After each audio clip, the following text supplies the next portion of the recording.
아웃도어 브랜드 아크테릭스 하면 뭐가 떠오르시나요? 아마 세상에서 가장 험하고 또 가장 순수한 자연일 겁니다. 맞아요. 이 브랜드의 시작점, 그 심장과 영혼은 바로 그런 거대한 자연에 대한 깊은 경외심이었어요. 특히 히말라야는 그냥 배경이 아니었습니다. 브랜드의 영감 그 자체였죠. 아크테릭스의 로고 다들 아시죠? 하늘을 처음으로 날았던 파충류 시조새 화석이잖아요. 끊임없이 진화하고 한계를 넘어서겠다는 의지의 상징이었던 겁니다. 그런데 말입니다. 바로 그 브랜드가 자신들이 성역이라고 부르던 그곳의 밤하늘을 수천 발의 폭죽으로 그냥 새까맣게 물들여 버렸습니다. 승천하는 용이라는 거창한 이름까지 붙여서요. 이건 단순한 이벤트가 아니었죠. 이건 명백한 배신이었고 전 세계 팬들은 정말 경악을 금치 못했습니다. 여기서 우리는 진짜 근본적인 질문을 던져야 합니다. 아니, 어떻게 자연과의 조화를 최우선으로 여기던 브랜드가 혁신의 아이콘이었던 그들이 자기 심정 같은 곳에 스스로 칼을 꽂을 수 있었을까요? 오늘 우리가 파헤쳐볼 이야기는요, 그냥 마케팅 실수 같은 간단한 게 아닙니다. 한 위대한 브랜드가 스스로 쌓아올린 신화를 어떻게 무너뜨렸는지, 그 화려한 불꽃 뒤에 숨겨진 차갑고 복잡한 진실을 아주 깊숙이 들여다볼 겁니다. 자, 모든 위대한 이야기처럼 그 시작은 정말 순수하고 강렬했습니다. 시간을 좀 거슬러 올라가 보죠. 1980년대 후반 캐나다 밴쿠버의 한 등반가, 그의 지하실에서 모든 전설이 시작됐습니다. 창립자 데이브 레이는 그냥 등반가가 아니라 정말 지독한 등반가였습니다. 기존 장비들이 너무 성에 안 찼던 거죠. 이걸로는 내 한계를 넘을 수 없어. 그래서 어떻게 했냐고요? 에라 모르겠다. 내가 직접 만들자. 이게 바로 아크테릭스의 출발점이었어요. 철학은 아주 명확했습니다. 유행? 그게 뭔데? 우린 오직 현장에서 필요한 최고의 제품만 만든다. 그 결과가 바로 이 타임라인에 보이는 혁신들입니다. 몸에 착 달라붙는 베이퍼 하네스는 등반의 개념을 바꿨고, 고어텍스와의 파트너십은 아웃도어 의류 시장 자체를 재창조했죠. 그리고 마침내 지퍼 사이로 비가 스며드는 문제를 해결한 워터타이트 방수 지퍼까지. 정말 타협 없는 혁신, 그게 아크테릭스의 전부였습니다. 그러니까 이 기능에 대한 편집증적인 집착, 이게 바로 아크테릭스 신화의 진짜 기반이었어요. 마케팅 필요 없었습니다. 제품의 완벽한 성능, 그 자체가 최고의 광고였으니까요. 바로 이런 흔들리지 않는 진정성 덕분에 전문 산악인들 사이에서는 거의 종교에 가까운 엄청난 팬덤이 만들어진 거죠.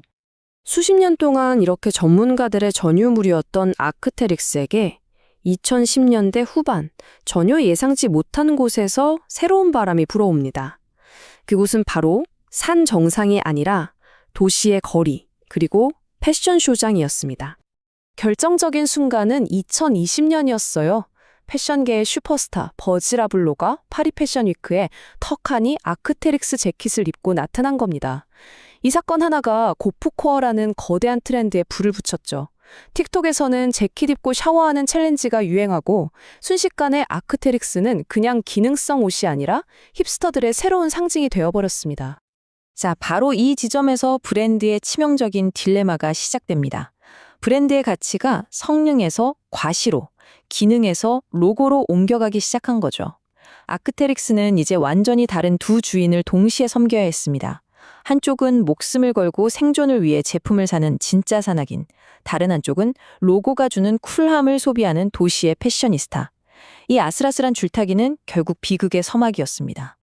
그리고 2019년, 아크테릭스의 운명을 그냥 통째로 바꾼 결정적인 사건이 터집니다. 브랜드의 정체성을 뿌리부터 뒤흔든 거대한 자본의 등장이었죠.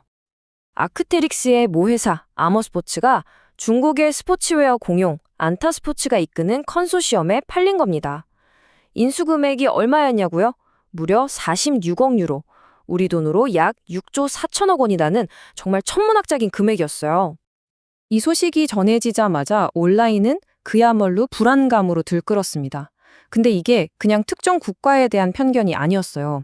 내가 정말 사랑했던 브랜드가 거대 자본에 인수된 후에 품질이 뚝 떨어지고 고유의 철학이 사라지는 걸 너무 많이 보았던 소비자들의 경험에서 나온 아주 깊은 두려움이었던 거죠. 핵심은 바로 이겁니다. 아크테릭스는 더 이상 독립적인 혁신가가 아니게 됐어요. 이제는 거대한 포트폴리오 안에서 매 분기마다 실적으로 숫자를 증명해야 하는 하나의 자산이 된 거죠. 대량 생산 원가 절감 같은 새로운 압박은 하나의 제품을 위해 몇 년을 연구한다, 타협은 없다는 브랜드의 영혼과 정면으로 충돌할 수밖에 없었습니다. 자, 이제 모든 배경을 이해하셨죠? 그럼 다시 히말라야로 돌아가 보겠습니다. 인수 후에 생겨난 이 미세한 균열들을 돌이킬 수 없는 파국으로 몰고 간 바로 그 사건으로 말입니다. 해발 4,600m, 수세기 동안 성역으로 여겨져 온 생태 보호 구역에서 이 거대한 쇼가 펼쳐졌습니다. 영상이 공개되자마자 분노가 폭발했죠. 이 사건은 이제 의사결정의 중심이 더 이상 밴쿠버의 등반가들이 아니라 전혀 다른 곳에 있다는 걸 보여주는 상징적인 장면이 되어버렸습니다. 사태가 걷잡을 수 없이 커지니까 아크테릭스가 사과문을 냈는데 이게 오히려 불난집에 기름을 부은 격이 됐습니다. 왜냐? 글로벌 시장용 사과문이랑 중국 내 수용 사과문 내용이 완전히 달랐거든요. 한쪽에서는 환경 파괴를 사과하면서 다른 쪽에서는 이건 예술적 표현이었다고 옹호하고, 이런 이중적인 태도는 브랜드가 지켜온 마지막 남은 진정성마저 산산조각 내버렸습니다. 그리고 이런 신뢰의 붕괴는 아주 구체적인 숫자로 나타났습니다. 논란이 최고조에 달했을 때 모 회사인 안타스포츠의 주가가 눈에 띄게 뚝 떨어졌어요. 시장이 이번 사태를 브랜드의 근간을 흔드는 아주 심각한 리스크로 받아들였다는 냉혹한 평가였죠. 전 세계 팬들의 마음에도 실망과 분노의 불이 붙었습니다.